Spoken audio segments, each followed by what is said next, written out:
সুপ্রিয় শিক্ষার্থী, সম্মানিত অভিভাবক সহ যে বা যারা আজকে এই অনলাইন ক্লাস উপভোগ করছেন সবাইকে সাদর সম্ভাষণ সহ অভিনন্দন জানাচ্ছি। আমি সুযোগ শিকদার, সহকারী শিক্ষক, বাঁশখালী সরকারি বালিকা উচ্চ বিদ্যালয়, বাঁশখালী পৌরসভা, চট্টগ্রাম। আশা করি করোনাকালীন এই সময়ে যেখানেই আছেন সরকারি বিধিনিষেধ মেনে নিরাপদে ও সুস্থ আছেন। প্রিয় শিক্ষার্থী, দীর্ঘ সময় ধরে তোমাদের সাথে সামনাসামনি দেখা বা আলাপ হচ্ছে না, তাই তোমাদের লেখাপড়াকে গতিময় রাখার জন্য সম্মানিত প্রধান শিক্ষক এবং সহকারী প্রধান শিক্ষকের অনুপ্রেরণায় আজ নবম শ্রেণীর হিসাব বিজ্ঞান বিষয়ের চতুর্থ অধ্যায়ে আমার প্রথম অনলাইন ক্লাসের ব্যবস্থা করেছি। আশা করি প্রিয় শিক্ষার্থীরা পূর্ণ মনোযোগ সহকারে ক্লাসটি উপভোগ করবে। আমরা একটু বোর্ডের দিকে লক্ষ্য করি। বোর্ডের দিকে লক্ষ্য দেখা যাচ্ছে চতুর্থ অধ্যায়ের নামটি হলো মূলধন ও মুনাফাজাতীয় লেনদেন। তাহলে মূলধন ও মুনাফাজাতীয় লেনদেন সম্পর্কে জানতে হলে আমাকে লেনদেন সম্পর্কে অবহিত হতে হবে। লেনদেন কাকে বলে নিশ্চয় তোমরা জানো। প্রতিটি ব্যবসায়িক প্রতিষ্ঠানের আর্থিক ঘটনাসমূহকে লেনদেন বলা হয়। একটি নির্দিষ্ট পরে গিয়ে প্রতি প্রতিষ্ঠানের আর্থিক ফলাফল ও আর্থিক অবস্থা জানার প্রয়োজন হলে লেনদেন প্রক্রিয়া সম্বন্ধে সঠিক ধারণা থাকতে হবে। প্রকৃত অনুসারে লেনদেনকে দুটি ভাগে বিভক্ত করা হয়েছে, এক মূলধন জাতীয়, দুই মুনাফা জাতীয়। তোমাদের সুবিধার্থে মূলধন জাতীয় লেনদেনের বৈশিষ্ট্যসমূহ বোর্ডে উপস্থাপন করা হলো। দেখা যাচ্ছে মূলধন জাতীয় লেনদেনগুলো অনিয়মিত, দীর্ঘমেয়াদী এবং টাকার অঙ্ক বড়। তাহলে আমরা বলতে পারি যে সমস্ত লেনদেন অনিয়মিত, দীর্ঘমেয়াদী এবং টাকার অঙ্ক বড়, সেই সমস্ত লেনদেনকে বলা হয় মূলধন জাতীয় লেনদেন। যদি উক্ত মূলধন জাতীয় লেনদেনের দ্বারা নগদ অর্থের আগমন ঘটে তাকে বলা হয় মূলধন জাতীয় প্রাপ্তি বা আয়। আর যদি উক্ত লেনদেনের দ্বারা নগদ অর্থের বহির্গমন ঘটে তাকে বলা হয় মূলধন জাতীয় প্রদান বা ব্যয়। মূলধন জাতীয় প্রাপ্তি এবং আয় এর অন্তর্ভুক্ত হবে মূলধন, ঋণ গ্রহণ, স্থায়ী সম্পদ বিক্রয় অর্থ। এগুলো সবগুলোই অনিয়মিত লেনদেন, যার কারণে এগুলো মূলধন জাতীয় প্রাপ্তি হিসেবে অন্তর্ভুক্ত হবে। একইভাবে যে সমস্ত মূলধন জাতীয় লেনদেনের দ্বারা অর্থের বহির্গমন ঘটে সেই সমস্ত লেনদেনকে বলা হয়, সেই সমস্ত মূলধন জাতীয় লেনদেনকে বলা হয় মূলধন জাতীয় প্রদান বা ব্যয়। উদাহরণস্বরূপ স্থায়ী সম্পদ ক্রয়, যেমন আসবাবপত্র, যন্ত্রপাতি, ভূমি ও দালান কোটা ক্রয় ইত্যাদিকে মূলধন জাতীয় প্রদান বা ব্যয় হিসেবে বিবেচনা করা হয়। এখন লেনদেনের দ্বিতীয় প্রকারভেদ মুনাফা জাতীয়। মুনাফা জাতীয় লেনদেনের বৈশিষ্ট্য হচ্ছে এটি নিয়মিত, স্বল্পমেয়াদী, টাকার অঙ্ক ছোট। সুতরাং আমরা বলতে পারি যে সমস্ত লেনদেন একটি নির্দিষ্ট সময় পর পর বারবার সংযুক্ত হতে থাকে সেই সমস্ত লেনদেনকে বলা হয় মুনাফা জাতীয় লেনদেন। উক্ত লেনদেনের দ্বারা যদি নগদ অর্থের আগমন ঘটে তাকে বলা হয় মুনাফা জাতীয় প্রাপ্তি বা আয়, আর যদি নগদ অর্থের বহির্গমন ঘটে তাকে বলা হয় প্রদান বা ব্যয়। মুনাফা জাতীয় প্রাপ্তি উদাহরণ দেওয়া হলো কয়েকটি: পণ্য বিক্রয়, প্রাপ্ত কমিশন, ভোগাড়া, প্রাপ্তবার্তা, বিনিয়োগ সেবা ইত্যাদি। এই সমস্ত আয়সমূহ একটি দিশা পরে বারবার সংযুক্ত হয়, যার ফলে এই লেনদেনসমূহ মুনাফা জাতীয় আয় হিসেবে বিবেচিত হবে। আর মুনাফা জাতীয় প্রদান মধ্যে দেখা যাচ্ছে পণ্য ক্রয়, পণ্যের বহন খরচ, মজুরি, বেতন, ভাড়া, প্রদত্ত কমিশন, প্রদত্ত ভাতা, অবচয় ইত্যাদি। এই ব্যয়গুলো একটি নির্দিষ্ট পর বারবার সংযুক্ত হয়, তাই উক্ত লেনদেনসমূহকে উক্ত মুনাফা জাতীয় লেনদেনসমূহকে মুনাফা জাতীয় প্রদান বা ব্যয় বলা হয়। উপরোক্ত মুনাফা জাতীয় ব্যয়সমূহ ছাড়াও আরেকজনের মূলত পেয়েছে যেটাকে আমরা বলতে পারি বিলম্বিত মনোজাতি ব্যয়। অর্থাৎ যে ব্যয়ের ফল নির্দিষ্ট একটি হিসাব বছরের সমাপ্ত না হয়ে পরবর্তী বছর বা বছরগুলোতেও এর উপযোগ পাওয়া যায় তাকে বলা হয় বিলম্বিত মনোজাতি ব্যয়। যেমন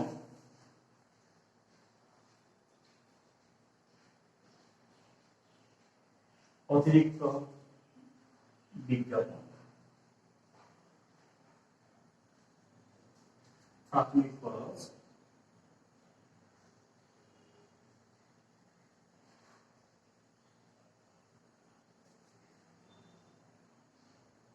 গবেষণা ব্যয়, ব্যবহার স্থানান্তর ব্যয়।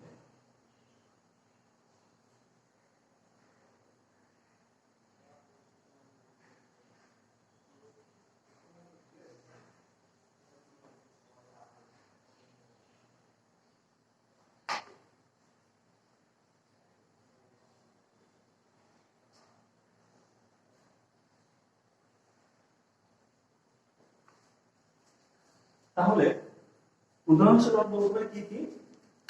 অতিরিক্ত বিজ্ঞাপন, প্রাথমিক খরচ, গবেষণা ব্যয়, ব্যবসা স্থানান্তর ব্যয় ইত্যাদিকে বলা হয় বিলম্বিত মনোজাতি ব্যয়।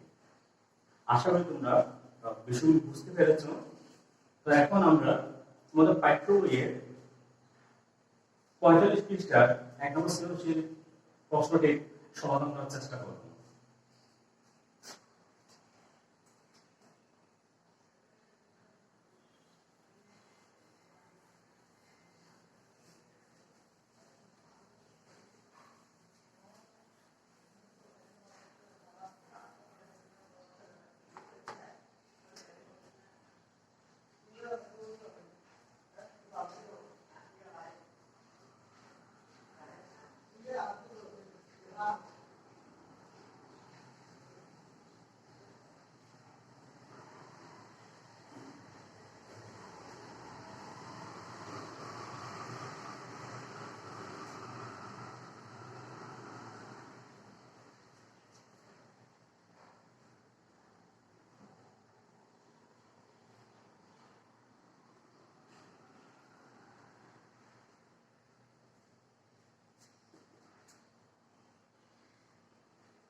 প্রিয় শিক্ষার্থীরা, আমরা এখন সৃজনশীল 1 নম্বর প্রশ্নটি সমাধান করব।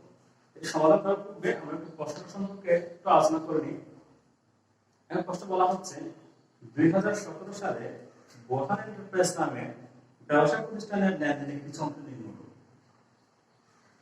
ব্যবসায় মূলধন বিনিয়োগ, যন্ত্রপাতি ক্রয়, ব্যাংক থেকে ঋণ গ্রহণ, পণ্য ক্রয়, কর্মচারীর বেতন প্রদান, বিদ্যুৎ ও টেলিফোন বিল প্রদান, যন্ত্রপাতির অবচয়, বিনিয়োগ খাতে মুনাফা প্রাপ্তি, ভাড়া প্রদান, যার মধ্যে 3,000 টাকা 2018 সালের জন্য, কমিশন প্রাপ্তি, যার মধ্যে 4,000 টাকা 2016 সালের জন্য, পণ্য বিক্রয়, মার্কেট ব্যক্তিগত প্রয়োজনে উত্তোলন।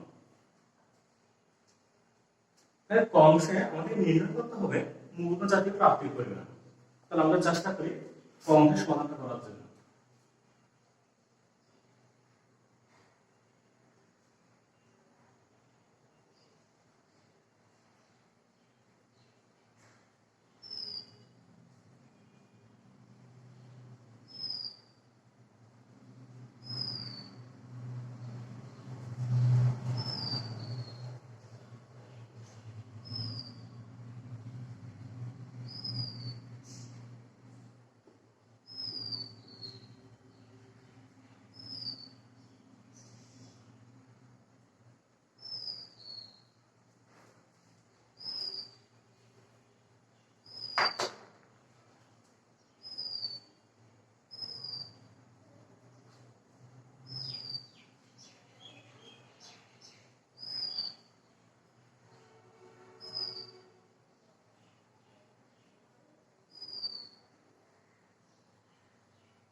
মৌলজাতীয় প্রাপ্তির পরিমাণ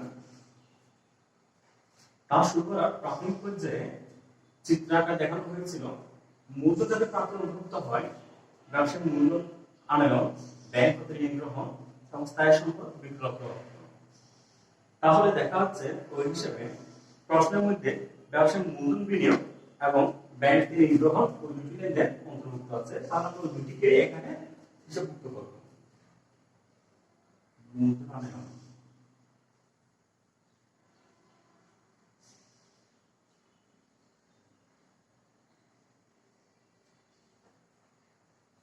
$5 লক্ষ,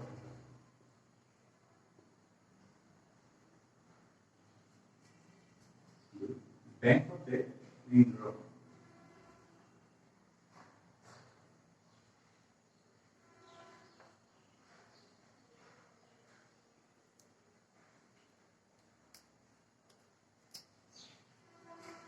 ব্যাংক হতে ঋণ গ্রহণ হবে 3 লক্ষ। তাহলে আমি যোগ করে দিব, যখন দাঁড়ায় মোট 8 লক্ষ টাকা।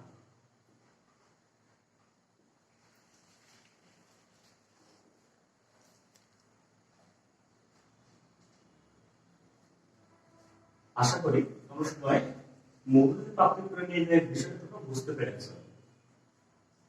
এখন আমরা খ অংশের সমাধান করার চেষ্টা করব।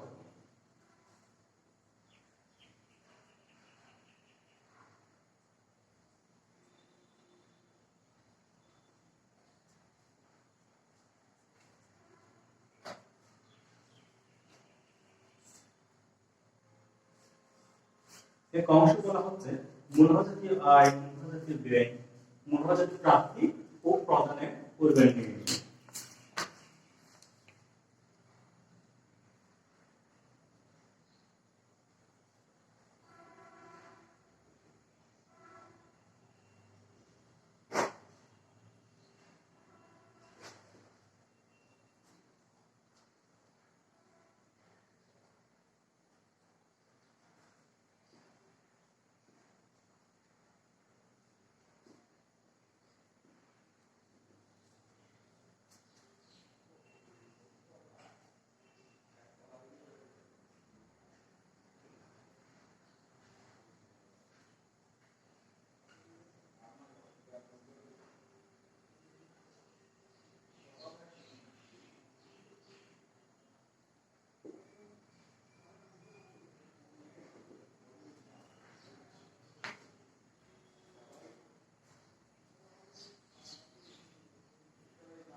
এখন আমরা মুনাফাজাতীয় আয়ের পরিমাণ নির্ণয় করব।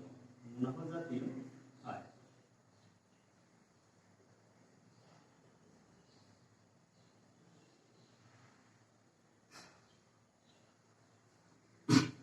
তাহলে মুনাফা কোনগুলো যে নির্দিষ্ট পদ 12 সংগঠিত হয়। তাহলে দেখা যাচ্ছে এখানে পণ্য বিক্রয়,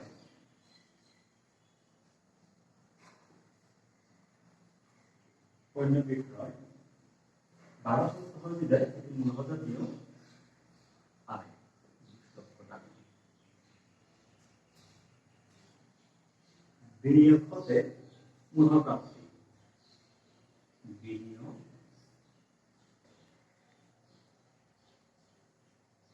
হতে মুনাফা প্রাপ্তি।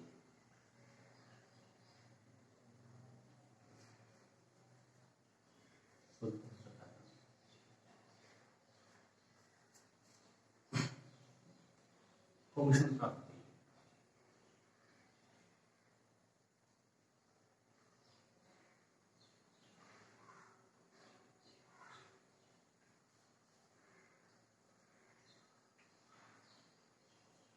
এই কমিশন প্রাপ্তির মধ্যে 3,04,000 টাকা 2016 সালে হওয়ায় যেহেতু 2016 সাল চলতি বছরের নয়, সুতরাং বিগত বছর টাকা এখানে বিয়োগ করে দেখাতে হবে। বিয়োগ বিগত বছরে।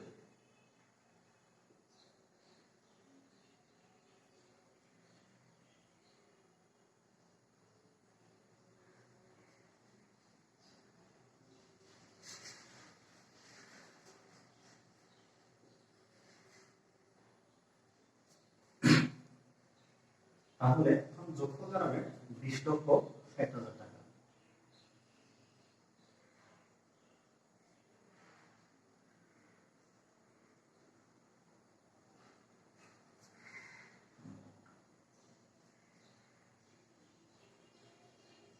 তাহলে আমরা মূলবাজার পেয়ে গেলাম 20,60,000 টাকা। এখন আমরা নির্ণয় করব মূলবাজারটিও ব্যয়।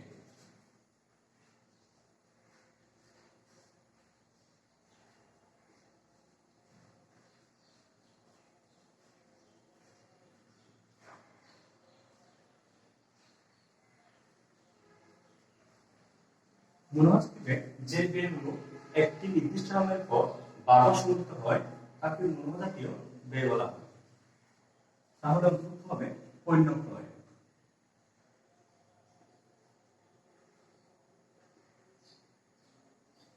পণ্য ক্রয় যদি বারবার সংঘটিত হয় সুতরাং এটি মূলবাজারটিও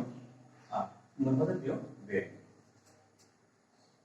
বেতন প্রদান এই প্রতি মাসে মাসে পরিশোধ করতে হয়, সুতরাং বেতন প্রদান মূলবাজারটিও ব্যয়।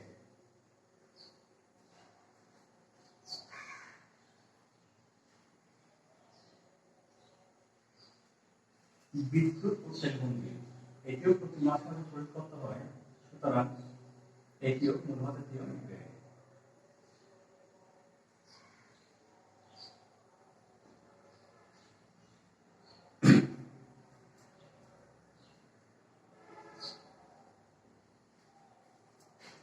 যন্ত্রপাতির অবচয়।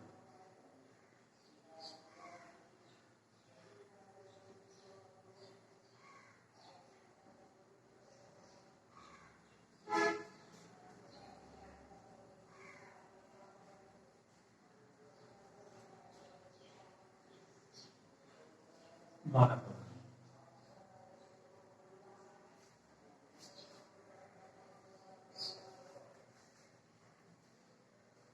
ভাড়া প্রদান 40,000 টাকা, যে টাকার মধ্যে পরবর্তী বছরে 3,000 টাকা অন্তর্ভুক্ত, তাই যেহেতু 14,000 টাকা নয় এটি বিয়োগ করে দেখাতে হবে। বিয়োগ পরবর্তী বছরে।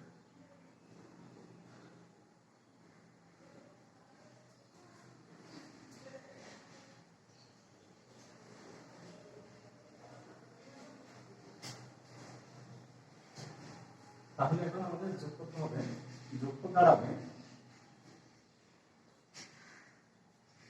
14,00,000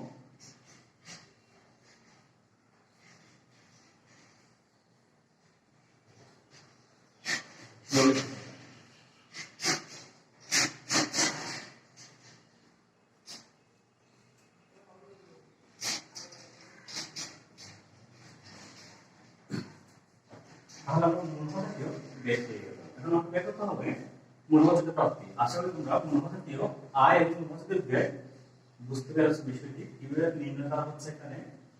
এখন আমরা যাচ্ছি মূলবাজারটিও প্রাপ্তিতে।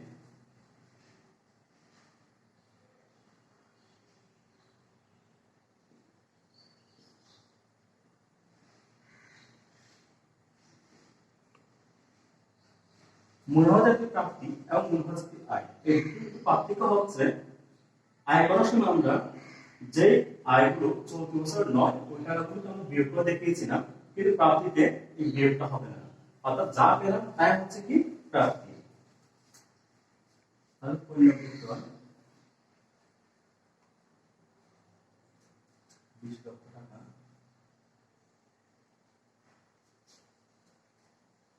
বিয়োগ কত মুনাফা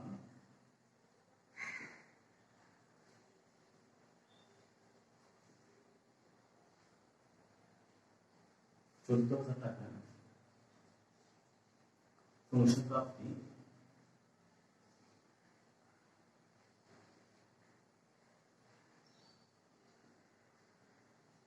50,000 টাকা। তাহলে যোগফল দাঁড়াবে 20,64,000 টাকা।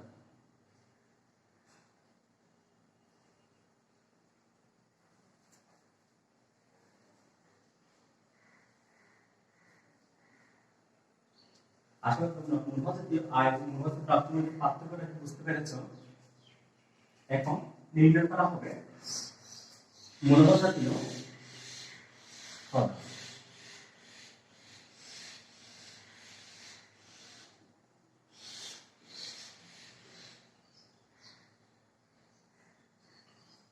এই মূলজাতীয় প্রদানটিও মূলজাতীয় আয় এবং প্রাপ্তির মতো, অর্থাৎ প্রাপ্তি মূলজাতীয় ব্যয়ের মধ্যে আমরা কি করেছিলাম, যে ব্যয়টা চলতি বছরের নয় সেটাকে আমি বিয়োগ করে দেখিয়েছিলাম।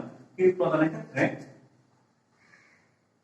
ওই বিয়োগটা হবে না, অর্থাৎ আমার কাছে যে টাকা চলে গেছে সেটাই হচ্ছে কি মূলজাতীয় প্রদান।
মুনাফাজাতীয় ব্যয় এবং মুনাফাজাতীয় প্রদান লক্ষ্য করলে দেখা যাবে মুনাফাজাতীয় ব্যয় করার সময় আমরা ভাড়া প্রদান থেকে পরবর্তী বছরের জন্য প্রদত্ত ভাড়া কি বিয়োগ করা দেখিয়েছি, কিন্তু মুনাফা প্রদান করার সময় যে টাকাটা আমার কাছে চলে গেছে পুরো টাকাটা দেখিয়ে দিলাম, অর্থাৎ বিগত এবং পরবর্তী কোনো টাকা এখানে বিয়োগ করা হবে না।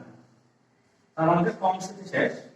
তাহলে মুনাফাজাতীয় আয়ের যোগফল 20,60,000 টাকা, মুনাফাজাতীয় ব্যয়ের যোগফল 14,40,000 টাকা, মুনাফাজাতীয় প্রাপ্তির যোগফল 20,64,000 টাকা এবং মুনাফাজাতীয় প্রদানের যোগফল 14,47,000 টাকা। এখন আমরা গণশীল সমাধান করার চেষ্টা করব। আশা করি তোমরা কলম খ এই দুটি খুব ভালোভাবে বুঝতে পেরেছো।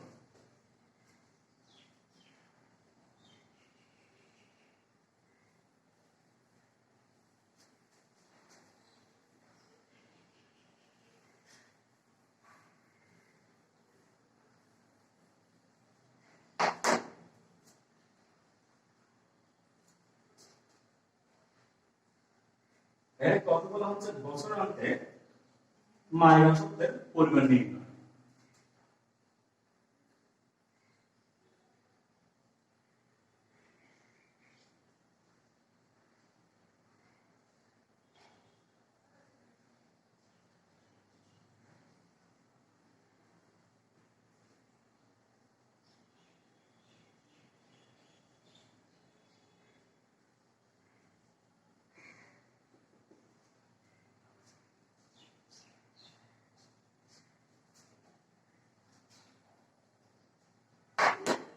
এই মাইনাসটা করে নিতে করার জন্য তোমার সুবিধাটা একটা সূত্র লেখা হচ্ছে বোর্ডে, এটা করার সময় কত গ্রাম মূলধন, মূলধনের সাথে মুনাফাজাতীয় আয়টাকে যোগ করতে হবে, মুনাফাজাতীয় ব্যয় বিয়োগ করতে হবে এবং উৎপাদন বিয়োগ করতে হবে।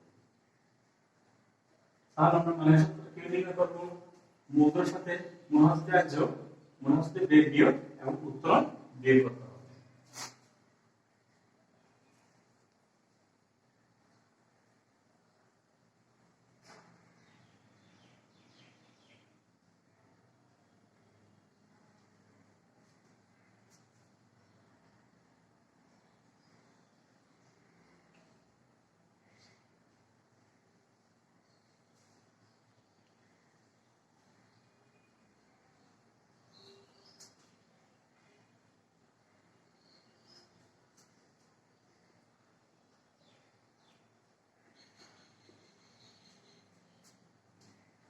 পঞ্চম আঁকলাম, চক্র দেওয়াকে প্রথমে অন্তর্ভুক্ত করতে হবে মূলধন।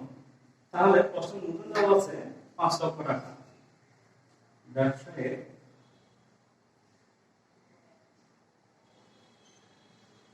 মূলধন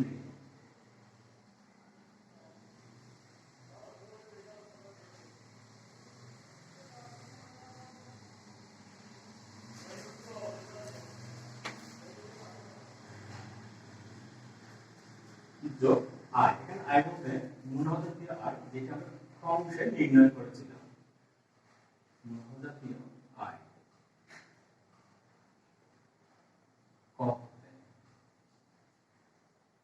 যেটি যোগ ছিল 20,60,000 টাকা।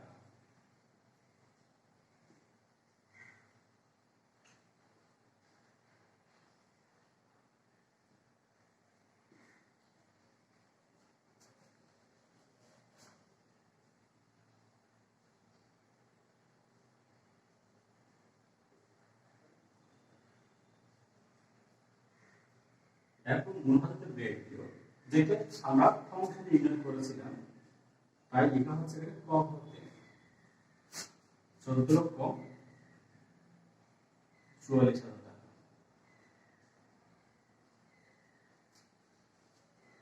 তাহলে 25,60,000 টাকা থেকে 25,60,000 টাকা থেকে এই মূলধনের ব্যয় টাকাকে বিয়োগ করলে দাঁড়ায়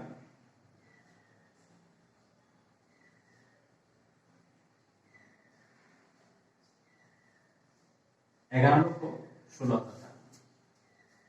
সর্বশেষ কাজটি হলো উত্তোলন বের করতে হবে।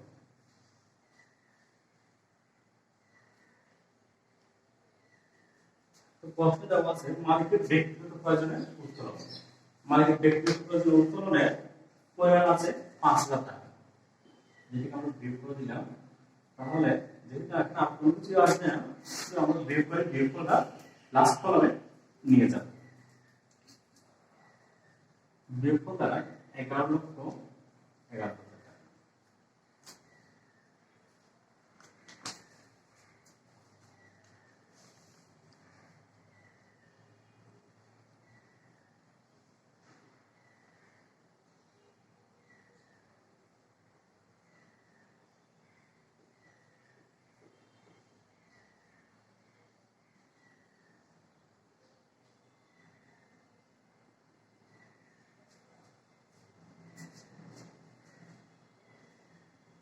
তাহলে প্রিয় শিক্ষার্থীরা, আশা করি তোমরা বুঝতে পেরেছ আমরা কিভাবে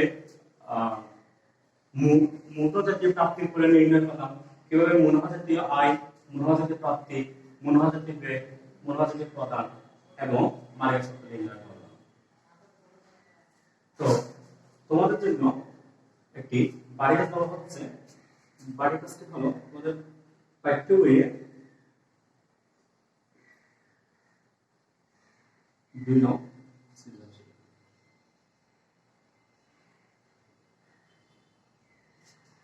আসলে তোমরা এই বাড়ি কাজটি নিজেরা করার চেষ্টা করবে। তো প্রিয় শিক্ষার্থীরা, আজকের ক্লাস এই পর্যন্ত।